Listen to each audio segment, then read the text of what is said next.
morning, or depending when you're watching this, good afternoon, good evening, or good night. My name's Ross, and as always told, out of Voice of Radio. So today, we're going to be taking a little bit of a look at another new Tag Team GX. I know we've only just looked at Mewtwo and Mew, but they've also revealed Darkrai and Umbreon. I'm a rather large Umbreon fan, so it's probably time we had a little bit of a gander at this one as well, and this one is also rather exciting. Now, it is a Darkness Pokemon, and Darkness Pokemon means it's weak to fighting, and Pikachu and Zekrom's really good and is weak to fighting, and there's stuff like the non-GX Buzzwole running around, so this is not the best weakness to have. And certainly a non-GX Buzzwole with a Diancie Prism Star will be hitting 280 if you've got 4 prizes remaining, and that will get an easy one-hit KO. If you can avoid having exactly 4 prizes remaining, you're going to be alright here. But if you can't, yeah, that's a little bit of a pain. That is a little bit of a pain. And Picarom's going to keep seeing play, and people are going to keep trying to counter it, and fighting type is how they're going to go about doing so. But you got 270 HP, which is at the higher end of Tag Team GXs. There's a bunch with 270 HP, but the only one higher is Magikarp and Wailord, so yeah, that's looking pretty good. The retreat cost of 2 is kind of a bit rubbish and a bit annoying, but the resistance to Psychic is very nice, especially with how good we just saw Mew and Mewtwo Tag Team GX earlier today. So, yeah, that's not a bad resistance to have. I can be alright with this. Now, Darkness doesn't have the most tricks ever. You've lost Devoured Field now, which is kind of sad. But you still have Black Market Prism Star, which means that if you've got an energy attached to this, a Darkness energy, and it goes down, your opponent takes 2 prizes rather than 3. It's not always going to work. Sometimes your opponent will replace a stadium before taking a KO. It's one of those that's in their control because it essentially works on their turn, so they can always just replace a stadium. But if they don't, that's the kind of thing that can swing a game completely in your favour. So, what does it actually do? Well, our translation does come from the lovely David Hochmann over at RappelmannTCG.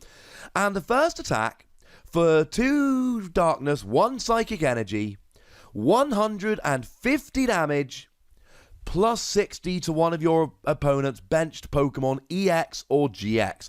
So you only get to do 60 to the benched EX or GX. If you could do 60 to any benched Pokemon, you could be knocking out stuff like Inkay and just taking prizes, and that would be over the top phenomenal.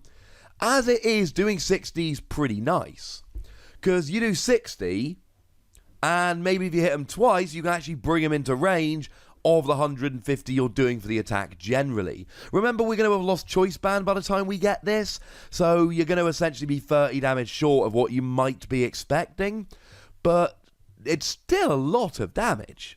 And you can spread damage around here, hit for 150. The issue is you're going to struggle to get one-hit KOs. So let's take something like Picarom. Picarom's got 240 HP, so if you hit them on the bench, they go down to 180, which with Choice Band would be great, but we don't have Choice Band, so you're still that 30 damage short of a KO, which is kind of annoying. If you hit them twice, you're fine. If you hit someone twice on the bench, that's 120. Add the 150 is 270. And even something like a Celebi and Venusaur is going to go down there. Although, to be honest, they're probably going to be healing, or going to be trying at least. So that might not actually work, because they'll heal off the damage before you can get the KO. Against regular GXs, this is fine, because you hit for 60... and then you hit for 150, and that adds up to 210, and the vast majority of them are going down. Something like a Zera or a GX, for instance, will go down quite nicely to that. But once again, if we had a Choice Band, we'd be 10 damage short anyway, so the bench damage is good. I'm a little bit put off by the amount of damage you do. You really need to build this into a little bit of a spreading deck. You're not taking one-hit KOs here. So maybe you spread damage around and use something like the Tapu Lele from Ultra Prism, though do bear in mind you will need a Fairy Energy to get that rolling. And then you can move all the damage around, and if you're moving the damage around with Tapu Lele, you're essentially doing 210 damage for free energy, and that is incredibly efficient for a basic Pokemon. But if you're not spreading the damage around, you run the risk of doing 150 here and 60 there and then another 60 here and 150 to this other Pokemon and just opening your opponent up to healing. Though this is a great time to point out that with the rotation, everyone is losing Max Potion, and everyone is losing Ace Roller, which are essentially the best options for healing. I know, right? Which means that even if you are spreading damage around, there is an excellent chance that your opponent won't be healing it off. And if you're going to be spreading damage around and not taking big one-hit KOs, this is what you need. You need to be either moving the damage around, or you need to be able to get 2-hit KOs because they're not healing. But the other thing is here, let's say you're against a non-GX deck. Let's say you're against something like Granbull. I know it's resistant, but even with resistance, you'll be hitting for exactly 130, and it will go down. Or you're against something like White Kyurem. Well, here, you'll be getting one-hit KOs every turn. You got way too much HP for them to one-hit KO you. And you're doing 60 damage to a benched EX or GX. Maybe they've got a Dedenne on the bench. And then you can free hit KO it while KOing them. So in 3 turns, you're essentially taking 5 prizes. I know these non-GX decks don't always play GXs. But sometimes they'll play one Dedenne. It would be Tapu Lele nowadays, but post-rotation it will be Dedenne. Sometimes they play just one, just in case they're having a bad start. And maybe they start with it. Or maybe they're having a bad start and they have to bench it. And then you're basically going to win the prize trade very nicely here. Now, one of the issues we do have here is the energy cost. The energy cost is a little bit of a pain. Darkness, darkness, colourless. Now, if you head into the expanded format and you've got Dark Patch, we're good. You do have Darkrai Prism Star, and Darkrai Prism Star lets you bench a Pokemon Darkrai with 2 extra energy from your hand. And then we've got stuff like Incineroar, which has got an ability whereby you attach free energy and take free damage counters. And then we've got stuff like Greninja and Zoroark, which has got the GX attack, whereby you get 2 Pokemon EX and GX from the discard, and if you've got free energy on there, you get to actually grab 2 Darkness energy onto them.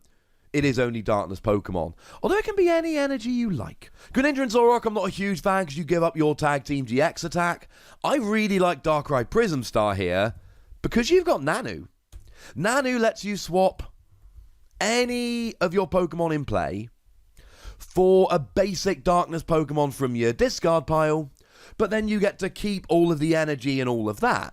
So you bench a Darkrai Prism Star with the 2 energy, you can then play a Nanu to grab this out your discard pile, add 1 more energy, and now you're off. You could use Energy Switch here, that would absolutely work, but I really like the idea of just using Darkrai Prism Star and Nanu, and then just getting rolling that way.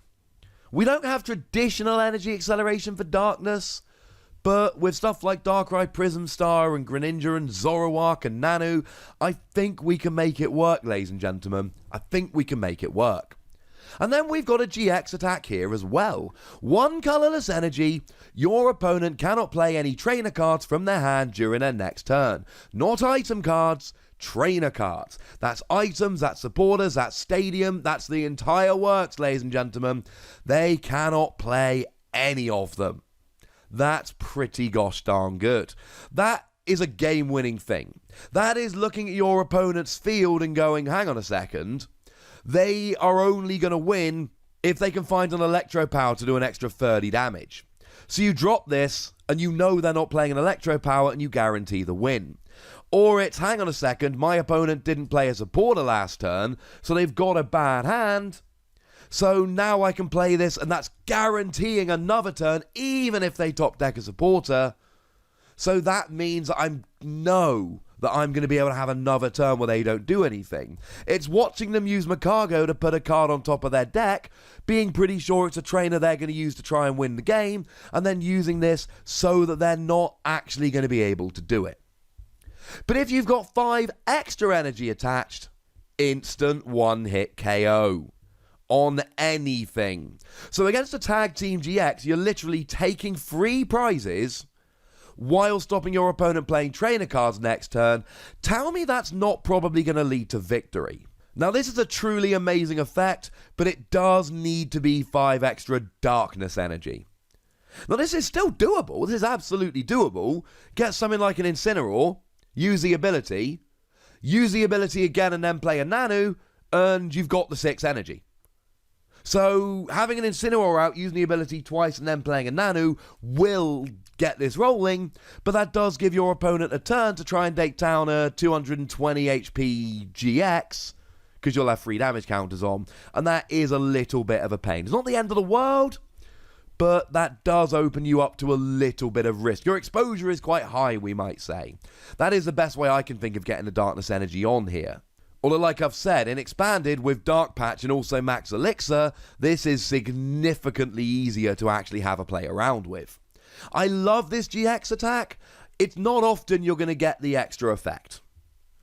But you don't need the extra effect. 1 colourless energy, stop your opponent playing trainer cards, is in and of itself a very powerful effect, which is going to do you an awful lot of good. If you can get the extra energy on, woo!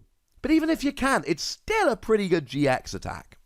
So I like this. I like the first attack. It doesn't do quite enough damage, but like I've said, we can work with that, especially post-rotation without great healing options. And then we've got a GX attack here, which is great. And if you can ever get the energy on, is flat out phenomenally amazing. I'm going to be giving it 4 Wassies because I do think the energy cost is a bit awkward, and I do think the damage is a tiny bit low, but I also think there's a huge amount of potential here, and I do think it's going to work. But I want to know what you think about it. So please do let me know in the comment section. Go nuts, but please do remember the rule. Be nice, would ya? And then make sure you like this video, subscribe to this channel, follow me on Twitter at @TheWassie, and Twitch for some live action at twitch.tv/PTCGRadio.